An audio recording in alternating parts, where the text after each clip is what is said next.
Coming up on this episode. Now, here's a question.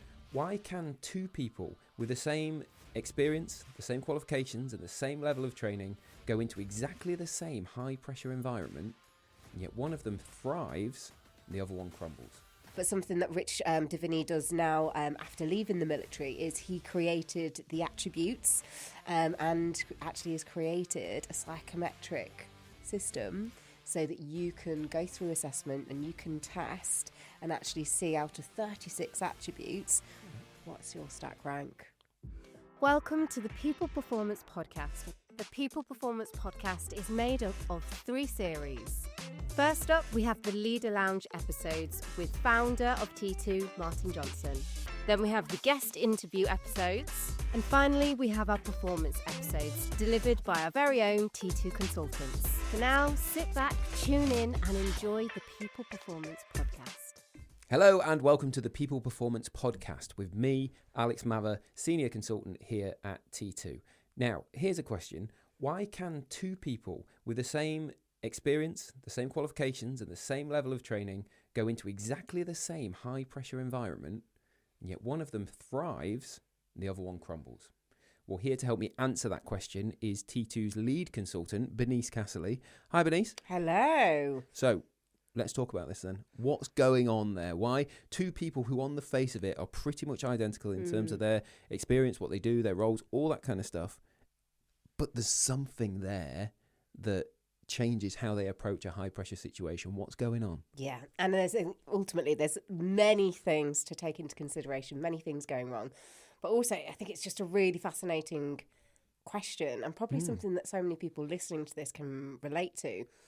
Thinking in business when we don't meet the sales deadline or we now hit a massive blocker in the project, and you're looking at your team and you're thinking, you've all got the same qualifications, you've all got the same level of knowledge, but why are you reacting and showing up? Why are we not just doing this? Like, And that's where we have to start to learn how to unpick the differences between a skill and an attribute. Oh, okay. Because it's the attributes that's really important when we're under stress, challenge and uncertainty. And those 3 words we'll probably use many times throughout this podcast.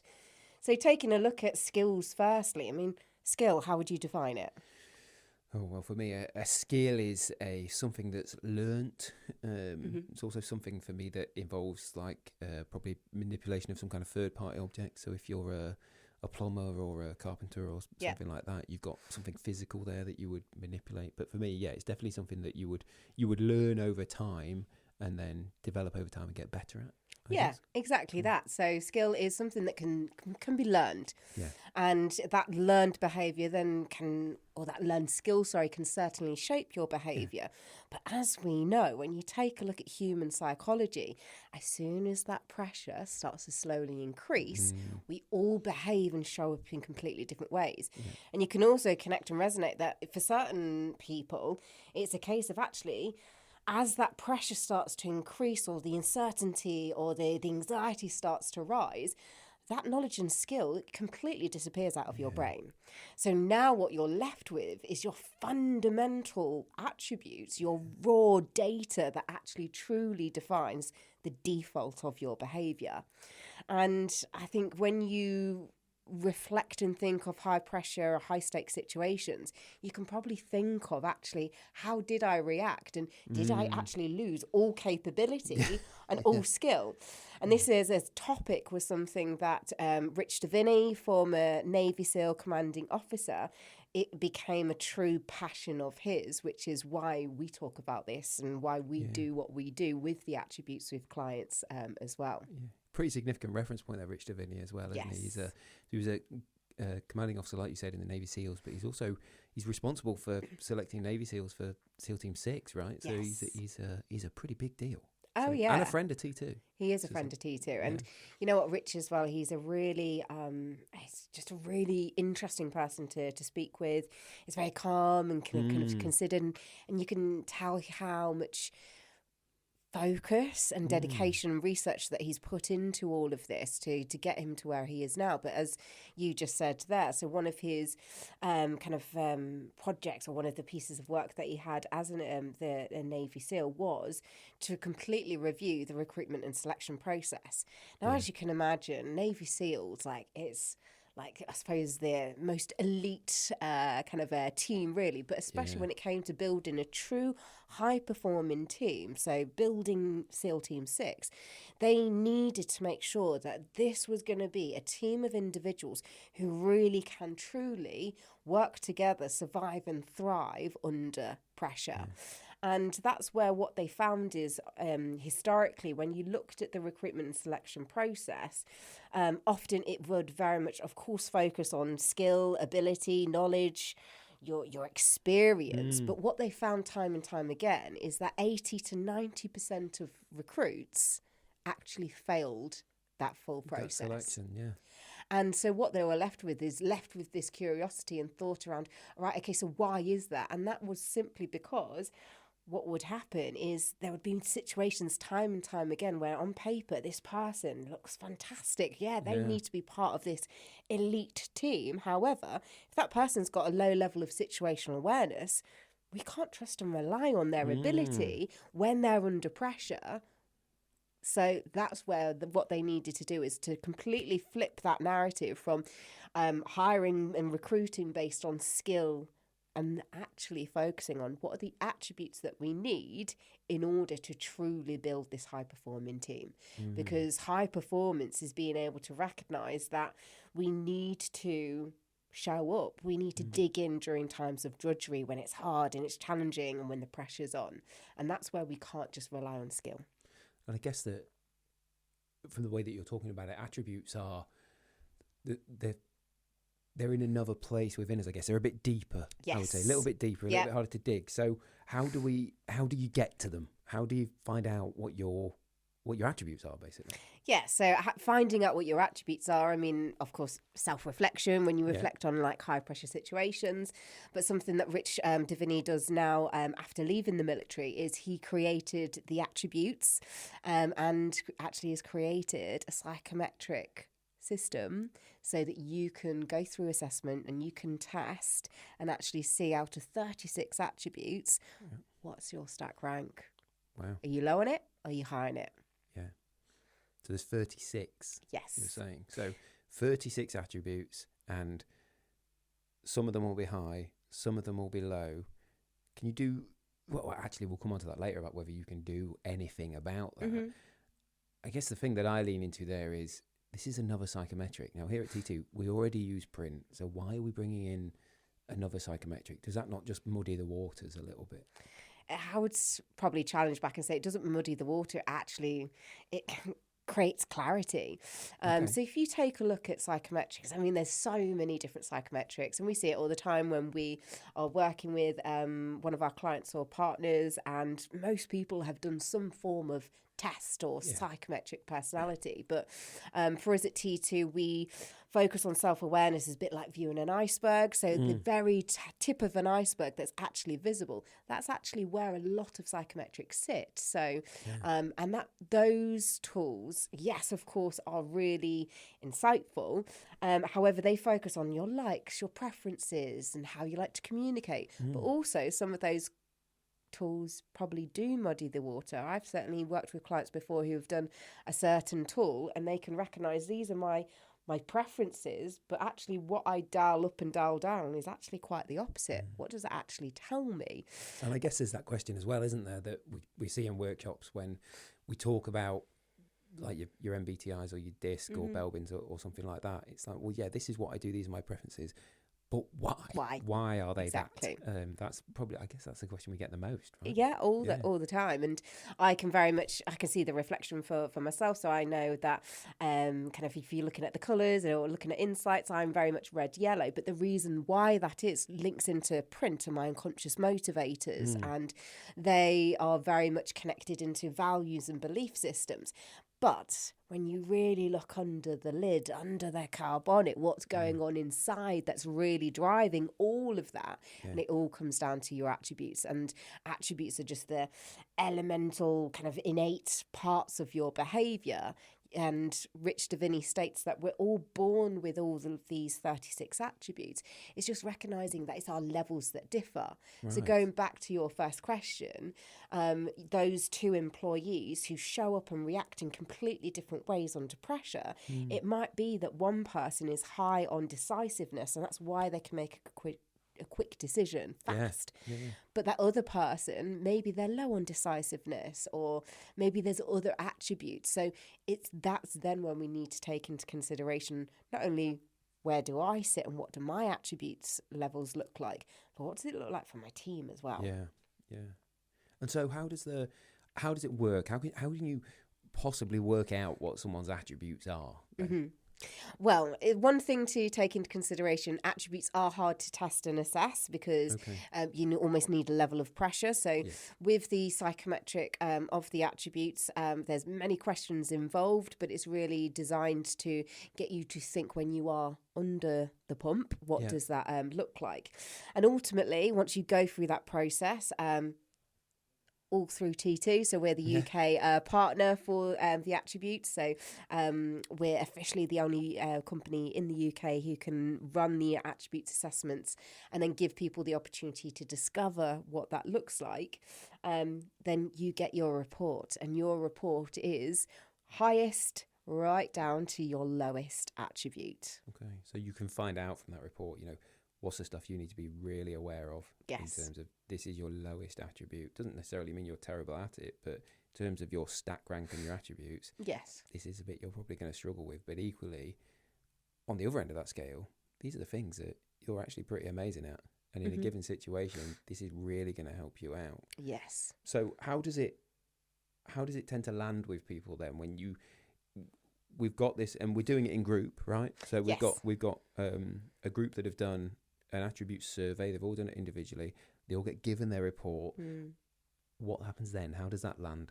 I love it. I mean, you'll know this yourself, but I think when we're using any type of psychometric for human beings, we love to learn about ourselves. And part of the process when it comes to discovering your attributes is there are 36 attributes, and there's 6 groups that are kind of connected into that.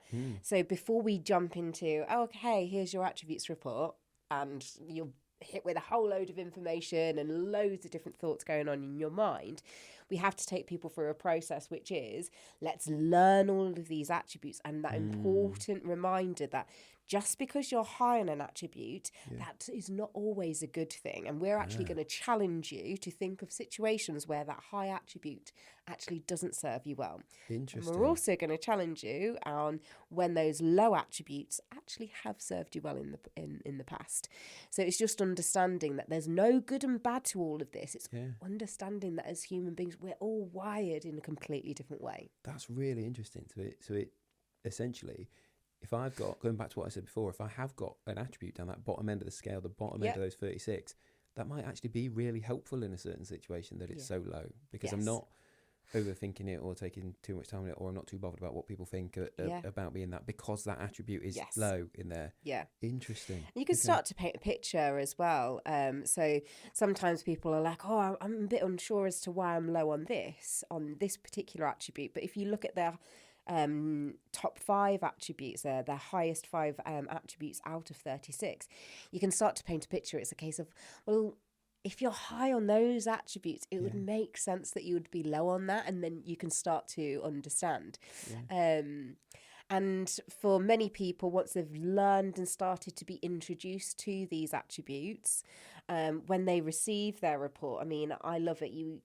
Some people, they look at it, and we break it down into sections. So we focus on top 5 and bottom 5 first, then look at everything else in the middle. For some people, they look at it and they're like, oh my goodness, makes complete sense. And you sometimes get people and they look at it and you can tell through their facial expressions and body language that they're going to need some support and just time to really start to process and understand what this truly does look like. Scott and I were working with a client of ours recently.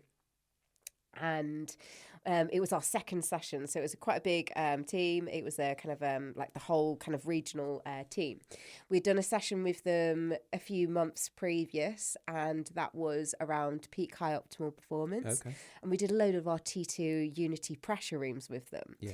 And there was this one person who consistently, with every single challenge and pressure room, was finding ways to break all of the rules. Nice. They were very mischievous, very cheeky, if you're putting it politely, in sabotaging the team in order to win.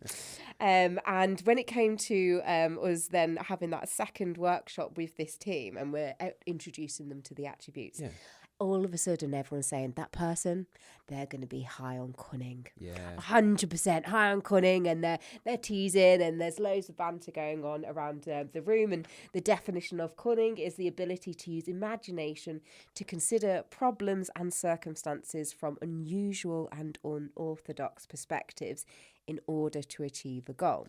Well, that's important, isn't it? I think, because what you've done there, I think some people quite naturally will hear that word cunning, and they've maybe got a little bit of a negative impression of that word. You hear about the cunning fox and that kind of stuff, don't you? So I think, I wonder if there's probably, this goes back to what you're saying about when we deliver this in the room, and the most important thing we do is to lay out the attribute, the 36 attributes initially, so that everyone knows what they mean, because otherwise that's left to interpretation. And if you have got a negative idea of that, then that can spiral you, can't it? Oh my God, I'm high in cunning. Does that mean I'm a horrible person? Well, no, because the definition is this. Actually, that's really useful for you in a lot of situations. Yeah, right? and with that particular individual, I mean, full of perfect examples on when that served them well or maybe not so well in that previous session. And what was really interesting is I had a conversation with that person, and I'm like, right, okay, they're all saying that you're going to be high on cunning. He was like, well, we'll see. He was like, and he announced to the group, I actually think I'm going to be high on caring. You know, I think caring is going to be in my top 5. And everyone's laughing and saying, no, that's not the case. And I walk over and I hand him his attributes reports. Everyone's eager to kind of know what that's going to look like for him. There sat in his top 5 was cunning, but caring was his second attribute as well. Good self-awareness from him as well. Yeah, right? 100%. That said, you do always get people who see their attributes and it's a case of, wow, okay, this is quite interesting for me, and it's not as kind of banterful and funny. I've had situations where people who can resonate that certain attributes, one woman in particular, she had very low self-efficacy, she had low competitiveness, her perseverance was quite low as well, and she was had just been through this moment where she'd seen a job, and because of that low belief in being able to kind of low belief that she had through her self-efficacy, that low competitiveness as well, she actually didn't put herself forwards for a job. And this job actually would have had a massive benefit because it would take her from where she was currently living actually back to her hometown, and she had young grandkids, so it would have been so much better. But because of that low belief that she had in herself, she hadn't gone for the job. She's looking at her attributes report, and she ended up contacting me afterwards. I said, can I have a little bit of support? Because actually this has challenged me to think I should go for that job. Right. We had a conversation, turned into a bit of a, she got a free coaching session there. But ultimately, she applied for the job and she got the job. Wonderful. So that's the power of using tools like this. This is the power of self-awareness, isn't it? And I think, you and I think all the other consultants talk about this a tremendous amount, where just by being aware of something, it can change how you think about it for the better quite a lot. It just causes you to, rather than react in that unconscious way, it brings it absolutely into your conscious thought. So you become more conscious of what's going on, and therefore you're more inclined to do something positive with that information, I think. I wonder if we can just go back to this idea, because everything you've said there is resonating with me along the lines of, there's some things here when you talk about the reaction of people when they receive it that are sounding quite similar to what happens when we do print, which is our other psychometric I mentioned earlier.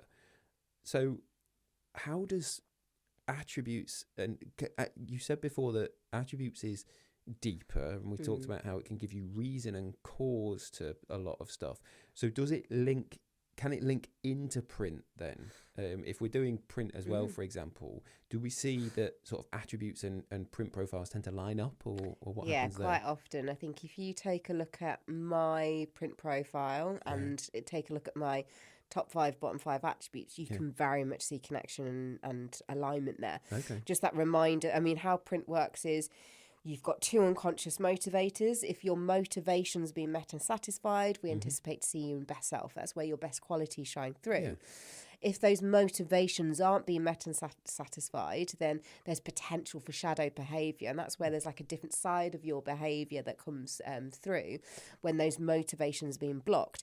That reminder, though, that attributes shape and inform your behaviour when you're under stress, challenge and uncertainty. Those 3 words there again. And with this, there's a lot of debate around, as a human being, how much of your behaviour is determined by nature versus nurture. Yeah. So what we tend to find is print very much connects on that nurture side, because your unconscious motivators connect into your values and your belief system. Whereas, little bit of nature in there.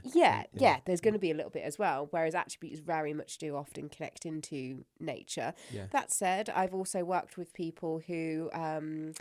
I did some work with a disability networking group. We used attributes, and there were elements of, there was quite a common theme of low authenticity, but that's where they were able to resonate that. For some of them, they were neurodiverse. So that low authenticity is very much almost like that ability to mask in certain situations. Right. So that was quite interesting as well. The next podcast will focus on attributes not being fixed and how to develop them and what that looks like. But going back to your original question, often very much 100% we do see a tie and connection between your print profile and attributes. Some of our clients choose to use both psychometrics because, again, it just creates so much clarity and so much deeper knowledge and understanding of yourself and your team as well. Yeah. Brilliant. And I'm really intrigued now because obviously you've brought it with you. So I'd love to know a bit about your attributes report. What are the attributes that stand out for you in yours?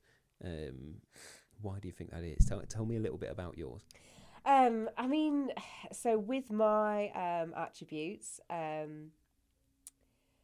I think as well that we're going to pick probably a few attributes that I think probably spark a lot of conversation when we're speaking to people as well. But one to jump in onto, and I'm turning to the back of my attributes report here because it's so these are the ones that are lowest for you, right? Okay. So I just spoke there about authenticity. So authenticity, and that's something that is, again, it sparks a lot of conversation because people time and time again say sometimes it's company values, bring your true authentic self to work every single day.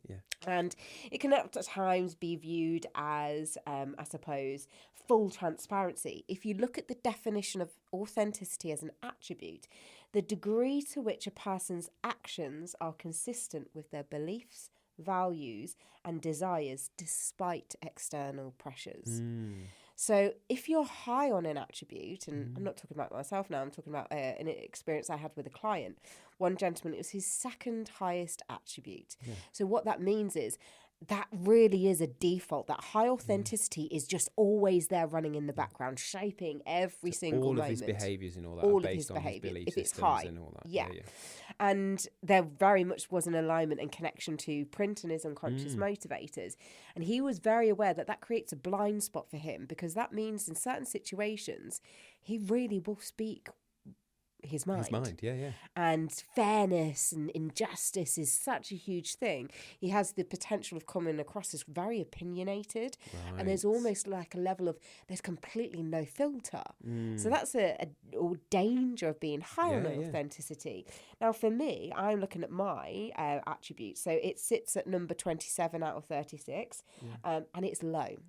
Yeah. So initially, it might be that I look at that and think, oh, low authenticity, what does that mean and what does that look like? Does that make me a bad person?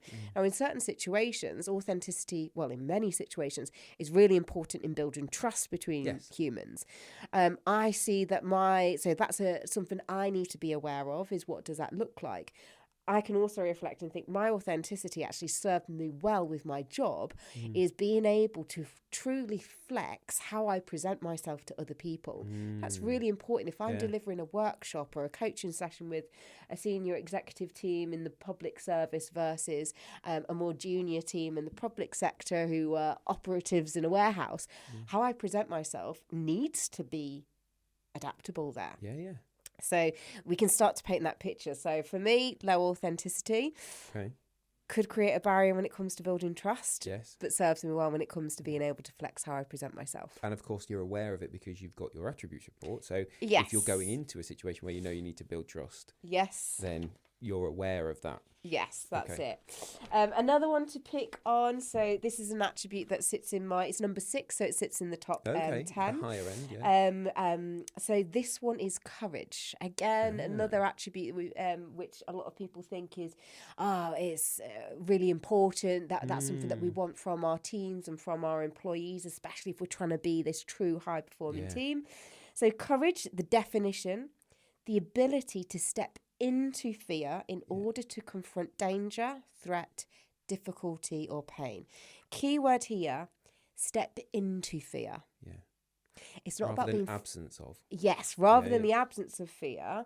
It's not about being fearless. It's being able to step into despite the fear or the anxiety that situation may cause. So I can see that sits at quite high for me, sitting in that top 10. Certain situations that can certainly serve me well because I can step into it despite how it makes me feel. But in other situations, that high courage, I could be completely reckless. Yeah. That's me stepping into a situation and not having the ability, and this is where other attributes tie in. If I'm low on discernment and the ability to pay attention to details, that's not going to serve me well because I'm completely reckless. I'm doing something or making a decision without taking the time to look at all of the details. If you're low on courage, that might suggest that you're someone who's slightly more risk averse, and there's so much strength and superpower because that means if I'm working in a role where risk is really important and I need to effectively analyse the risk, low courage that's what we want from that person, 100%. because it means we're not making rash decisions. So another example where again, neither good nor bad. It just is what it is and where it is, and that's how it serves you, right? Yes, definitely. Interesting. Now, this attribute sits at number 2, and again we're picking on it because it's another attribute that sparks a lot of conversation: adaptability. Oh yeah.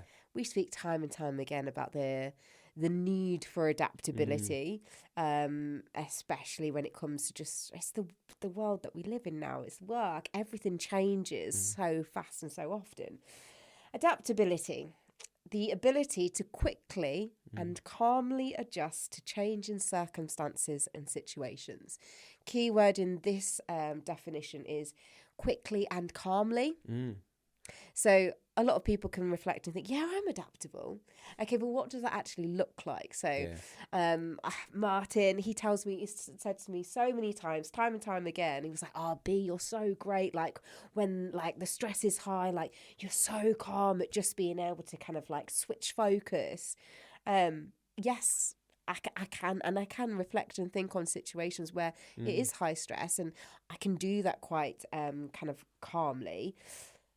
However, the challenge with that is in situations where I just need to not adapt and actually stick to the plan. Stick to the course, Stay focused. Yeah.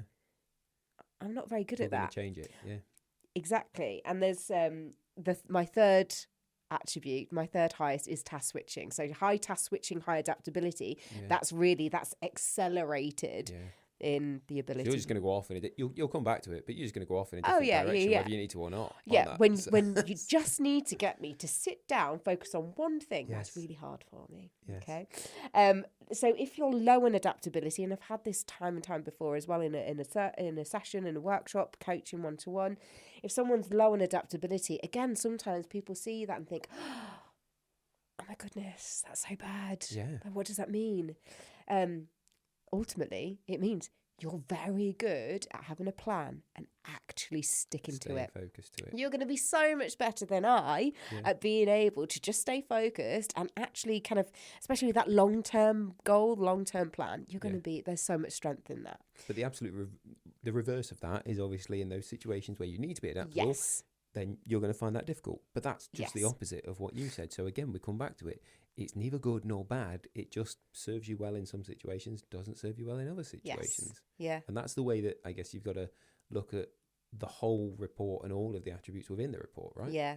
Yeah, exactly. And understanding that if you're low in adaptability, what's in your top stack? So in your top 5, because there's probably attributes in there that do serve you well in that moment and situation. But that awareness that if I'm low in adaptability, what do I need to call on in those moments when to prevent me from almost going into a bit of a freeze moment? And that's where the knowledge of understanding your colleagues and your peers' attributes or your team, it's a case of, right, I'm low on adaptability, Alex is high on it, so I need Alex to step in here in order to lead this project or to lead whatever that situation may be. And we'll probably talk about that more in that next, we'll do a part 2 to this. We will. And I think you bring us quite nicely, I think, to this almost closing point on this. It sounds to me like if you're going to take that step, if you're going to go into looking at attributes, getting an attributes report, digging into, there's 2 things. Firstly, you need to make sure it's done properly. So don't just get an attributes report and decide that, you're going to read it and define it. Or the facilitation that you get from us here at T2 with that is a full and proper understanding of what that means and what it means for you. Yes. But also there's that, well, you mentioned it a minute ago, is that courage element, isn't there? I suppose when it comes to doing this, that you've got to be in that frame of mind or in that place where actually some of this might be quite confronting and quite challenging to read. Yeah.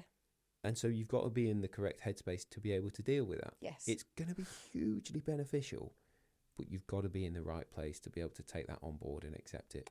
Yes, and this is where we say it in a workshop as well, is look at the definitions, and that's where it's important, because again, as you said earlier, you think of cunning and you think sly, manipulative.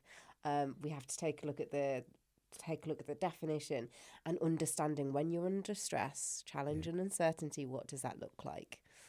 Right. And I think that what I'm really looking forward to is, I think, let's come back next time.